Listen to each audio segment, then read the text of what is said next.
Morning, everyone.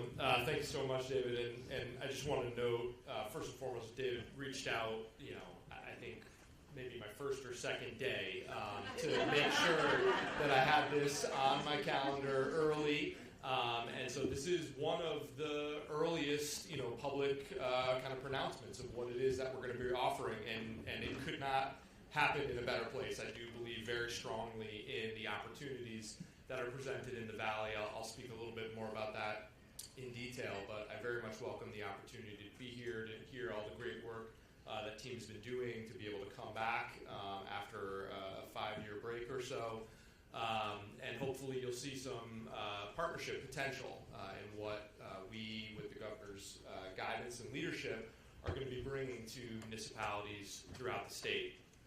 I'll tell you a little bit about myself. I'm not going to go into great detail by any means, but I do think there are a couple points in my biography that might be particularly interesting, kind of given everything we've talked about today and some of the challenges that the Valley has faced historically and most recently. I'll talk a little bit about some of the larger lessons that I've learned throughout my professional career and what I'll be bringing to this new position. Talk a lot about how the Municipal Redevelopment Authority is structured and how it is that we will actually operate and bring support to communities, and then a little bit about how I think that's particularly relevant to the Valley. So I've had a 20-plus year career in urban planning, city and regional government.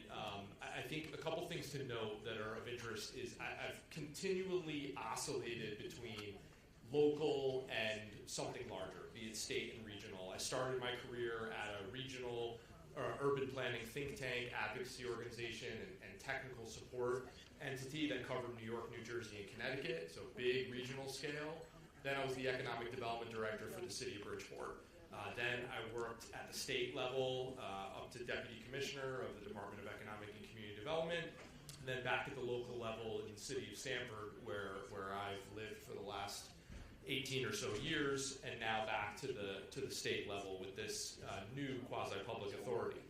A couple things, though, throughout that tenure that I think are particularly relevant, because most of my work is long range, right? I work with communities, neighborhoods, governmental entities around 20, 30, 40, 50-year strategies, trying to understand the trends that we're facing, the opportunities and the challenges that will confront us.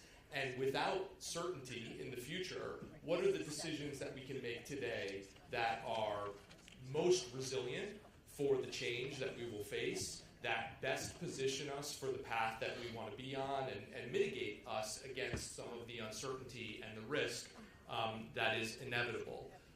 But in doing so, I've also had to be confronted with short-term need.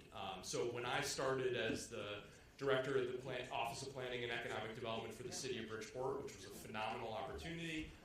It was the city I was born in. I grew up in Fairfield, and so being able to roll up my sleeves and engage in a community that I know we have to stop saying this has so much potential, right? We'll know we've made it when we stop talking about these communities' potential, but truly has so much potential. It was a phenomenal, professional and personal opportunity for me. I started in the city of Bridgeport, I think it was probably about 45 days before Superstorm Sandy, and then ended up having to work on the ground in tremendous effort to recover from the hundreds of units of public housing that were no longer habitable, the roads that we now knew were going to increasingly flood, the stormwater management system that was inadequate for the new storm intensity that we'd be facing. And so after my time in Bridgeport, I was the first director of resilience at the State Department of Housing. And my job was to help communities, particularly in Fairfield and New Haven counties, think about ways to rebuild by design. And that was built on a federal program with the same name that we couldn't just reconstruct as what was. We had to take the opportunity presented by the disaster to rebuild by design, to be better suited for whatever would come next. And that focus on resilience, I think, was crucial in understanding not just the acute shocks that would face our communities, the hurricane, the pandemic, the terrorism attack, right? That one-time instance that would absolutely set us off course, but the chronic stresses that would challenge our ability to get back on course. So when I would look at Sandy and I would look at my hometown in Fairfield and I would look at my birthplace and professional home in Bridgeport, and I would see, house after house who had lost power for the same 10 days or 9 days, whatever it was. They all lost the contents of their fridge. But the folks down by the beach in Fairfield could go to the supermarket the next day, restock the fridge. The folks living in Marina Village in the south end of Bridgeport didn't have that luxury because that underlying chronic stress compromised their ability to respond to the acute shock and made them less resilient than we needed them to be. I started as the president of Stamford Downtown, which is essentially a city within a city, a special taxing district that covers the urban core in Stamford, which I ran for the last 5 years. I started also about 45 days or so before the pandemic and before everything shut down. And as a representative of all the small businesses and property owners within the core of that city, we had to struggle to think about how we were going to evolve when our complete raison d'etre was to bring people together, right? To bring people together at events, to bring people to downtown shops, to bring people to downtown restaurants.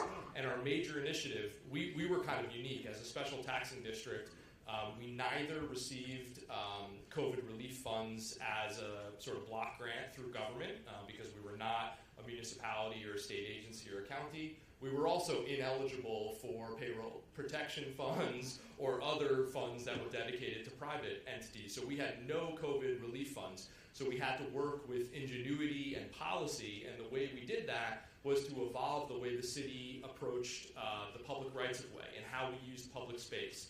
And long short of it is we created over 1,000 new outdoor dining seats so that we could create this opportunity for restaurants whose indoor capacity was constrained to be able to recoup that revenue by seating outside. And we ended up becoming a regional destination as a result of that. And I'm very proud to say we did not have a single restaurant closed during COVID.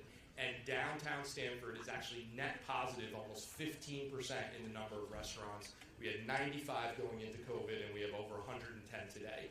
And that was just due by policy interventions, flexibility on behalf of city government, advocacy on behalf of our organization, working through that challenge to be more resilient to whatever would come next.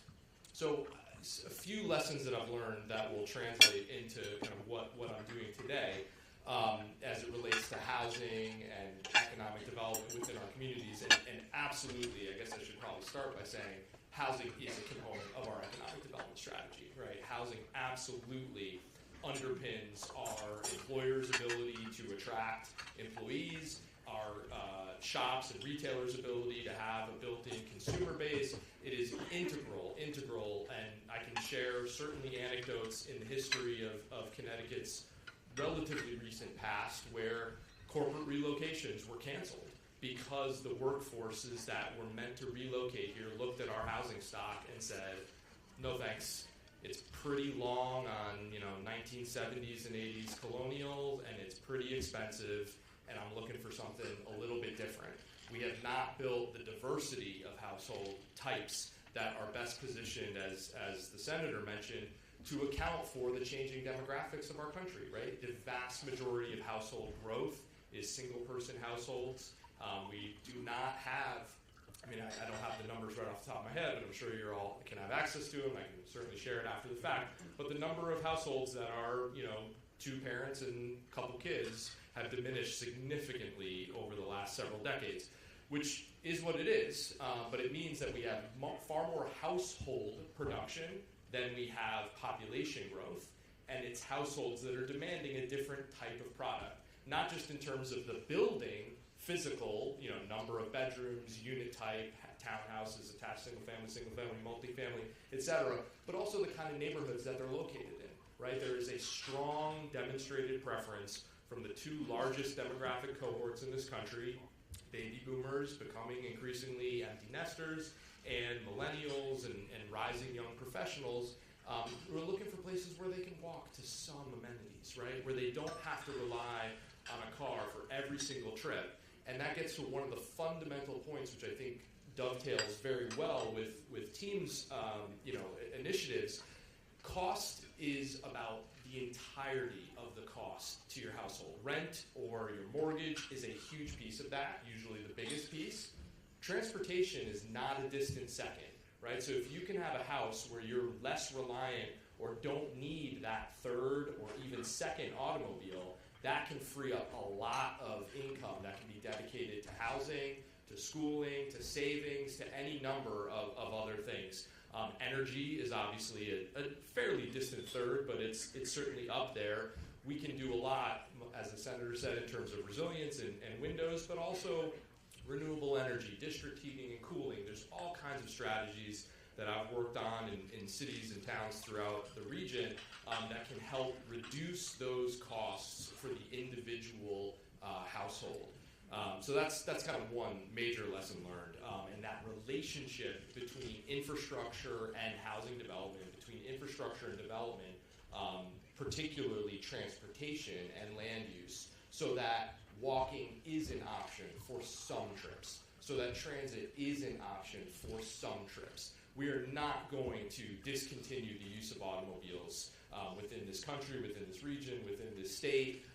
But we can certainly be less dependent on them for every single trip. And in doing so, we will reduce our household transportation budget, we'll reduce our carbon emissions and the impact on climate change, and we'll also get a little bit healthier by incorporating walking and cycling and transit into our daily routine. Something else I think is important to point out, as I've worked, particularly in my time as Deputy Commissioner with towns and cities throughout the state, I am absolutely certain that there is a critical mass of places that want to grow. They just want to do so in a way that's appropriate for their existing conditions and to meet the needs of their growing and changing population. And so, what I come to this position with, and very much aligned with the objectives and the directives of the governor, is we're going to help those places that want to do what's right do it by giving them the technical capacity, the expertise, and the resources to achieve their objectives. I'm not one who's going to beat my head against the wall trying to force a community to do what they don't want to do. It's going to take a decade. It's going to be a lot of stress and cost. And at the end of the day, it's not going to result in the magnitude of the impact that we can achieve by partnering and working together. I've been involved in some of the largest public-private partnerships in the state of Connecticut, most recently the State Pier out in New London, which you may have heard about, which is now the premier offshore wind staging hub in all of North America. And it's by working together at the municipal, the state's level, working in conjunction with private sector to identify the opportunities and unlock that capacity where I think we can be most successful. And then finally, in terms of a lesson, I do believe when you add up the cumulative impact of those places that are willing and interested in growing in a way that's responsible for their local conditions, I've done some back-of-the-envelope calculations. If you look at every train station or bus rapid transit area, neighborhood within the state of Connecticut, every major downtown, it adds up to about 1% of the land area of the state of Connecticut. If we do something a little bit different on that 1% of our land area, we can have a dramatic transformation in the way the state functions, in the way the housing market functions, in the way the transportation network functions. So it's not about a broad-scale transformation of every aspect of every community. It's very targeted, what some people refer to as urban acupuncture, honing in on those places that are the most localized, that can cumulatively have the greatest collective impact in repositioning the state for the future. So what is the Municipal Redevelopment Authority? We were set up in state law in 2019, as David mentioned. We did not launch because of COVID, a lot of other things going on in the state, obviously, a lot of other priorities at the time. And so the governor finally pulled the board together. I report to a board of 7 commissioners and 9 appointees. And we are tasked with helping communities, large and small, build more housing in their station areas, around trains, around bus rapid transit, and in their downtowns. We do so, first and foremost, by the communities raising their hand to ask for assistance and support, and I have been incredibly encouraged. My first day on the job was July 29th. In this limited time, I've started going around the state. I am confident that by the end of this year, we will have at least 10 to 15 municipalities that have taken the first steps to head down this path together. So the first step is the local legislative body of the municipality passes a resolution to work with us, just to raise their hand, to engage with us, to work towards housing creation in your downtown or your station area. Once the municipality takes that step, then we look at the zoning. We have absolutely no authority over the zoning. We don't override the zoning. We don't supplant local authority. The Planning and Zoning Commission still exists. The local process for land use regulation is unchanged. But we look at it and we determine whether or not, by statute, it will create a substantial amount of additional dwelling units. Substantial obviously means something very different in a smaller community, in a mid-sized town, than in a large city. If it does, we check the box. If it doesn't, we offer to provide technical support to get it to a place where we feel it meets that threshold in coordination, close coordination with the local municipality. Once the zoning is certified in your downtown or your station area, then we enter into a memorandum of agreement or understanding with the local elected official to designate a development district. And that district is very localized. It's within a half a mile of your train station, or it's in your downtown if your downtown does not have rapid transit. And once those boundaries are set, then projects within that geography can apply to us for funding.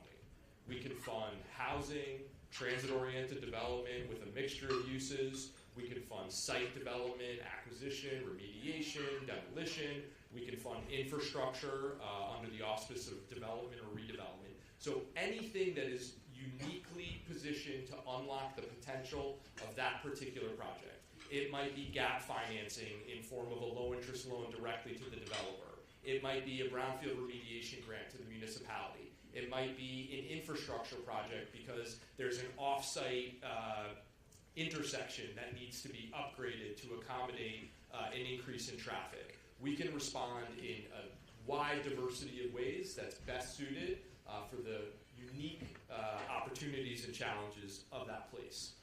Over the longer term, I think the ways in which that we are going to most greatly add value is through marketing of those development opportunities. We have a lot of communities around the state that have zoned for development but are not seeing the developer interest. We can absolutely help with that. But I think the biggest thing that I hope that we will do, and I'm going a little bit out on a limb here because I don't know if we're going to be able to bring this vision to fruition, but my hope is that if you have one of these districts, that we will proactively navigate the development potential of that district through as much of the state regulatory process as possible. Office of State Traffic Administration, State Historic Preservation Office, Stormwater Management, Flood Management Certification. I want all of that to be pre-permitted for the development that you as a municipality have said that you will allow. I don't want individual developers to come in and say, okay, the zoning's in place, but now I have all these subsequent hurdles at the state level. We want it to be as easy as possible to develop in those limited, targeted areas where the municipality has created a consensus to accommodate that growth. So what does this mean for the Valley? I'm a strong believer in the Valley. I've spoken, I think, very highly of the opportunity that exists here. I think the Valley is something special. I think there's a feeling that you get when you cross the Commodore Bridge, when you kind of start weaving through the hills in Beacon Falls. It feels fundamentally different than I think a lot of the state around it.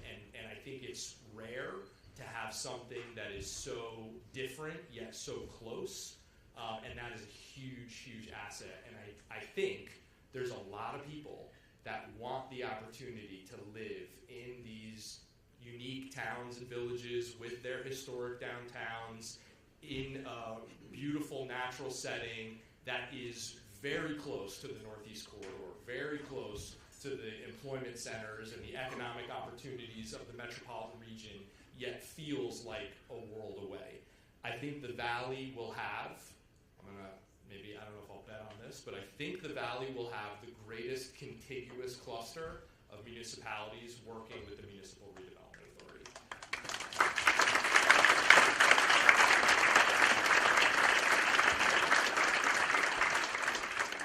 I think that's crucially important for 3 reasons. One, I have a lot of developer friends that I've worked with throughout the region. They own a lot of units, and I was talking with one recently, and he told me, my units in the Valley have had rent increases higher than other parts of the state because of the greater lack of supply production in the Valley. So it is only cumulatively by having multiple municipalities that we will meet that critical mass that will have enough of an impact on supply to have a positive impact on affordability. Second, you all have a shared piece of infrastructure with the Waterbury Branch. The Waterbury Branch has been an incredible success story. Ridership growth post-pandemic has been unmatched in the rest of the rail system. It's a smaller base, admittedly, but with the introduction of the passing sidings, with the introduction of the signals, there's an opportunity for significant service enhancements.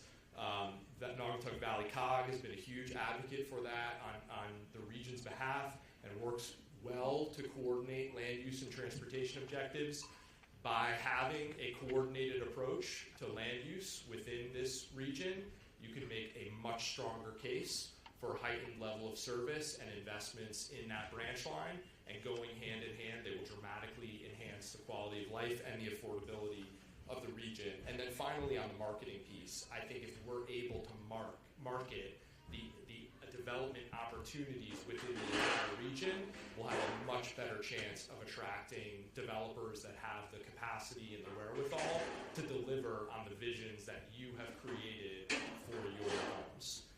So with that, I very much look forward to working with you all. I've been certainly very encouraged by the conversations, albeit initial, that I've had with the chief electeds in your region, and I'm really encouraged about what it means for the Valley and what the Municipal Redevelopment Authority can do to help.